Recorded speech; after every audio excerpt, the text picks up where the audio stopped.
Bonjour et bienvenue chez AGM Tech. Nous allons voir aujourd'hui l'utilisation du générateur de fumée qui est conçu pour les travaux de contrôle d'étanchéité sur réseau, canalisation, mais aussi sur toiture. Celui-ci est compact et se transporte aisément à l'aide de sa poignée. Il est fourni avec un flexible spiralé de 5 mètres ainsi qu'un bidon de 5 litres de liquide. La composition est spécifique pour ce modèle. Le réservoir est situé juste ici. Il s'utilise sur secteur ou sur une rallonge en 220 volts. On vient raccorder le flexible qui dispose d'un raccord Storz à l'arrière du générateur et on tourne pour le serrer. Une fois branché, on va basculer sur le cran 1 pour le mettre sous tension. La LED verte va s'afficher. Après quelques secondes, on passe en position 2 qui va activer le corps de chauffe. La LED rouge s'allume.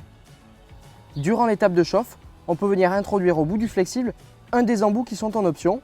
Ils sont en inox, ce qui leur assure une excellente résistance dans le temps. Le raccord plat est conçu pour les toits terrasses à membrane. Quant à celui-ci, il est dédié au toit terrasse bitume à l'aide de son pas de vis conique. On vient simplement l'insérer au bout du flexible. On vient se raccorder sur l'étanchéité à tester.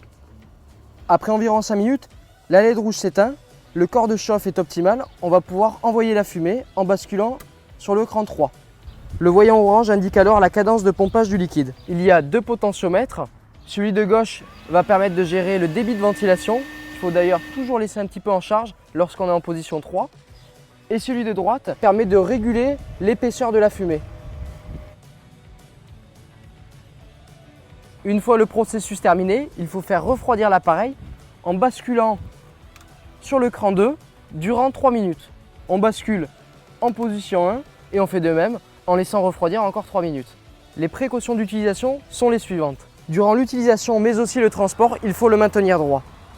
Ne pas le transporter avec le bocal rempli de liquide.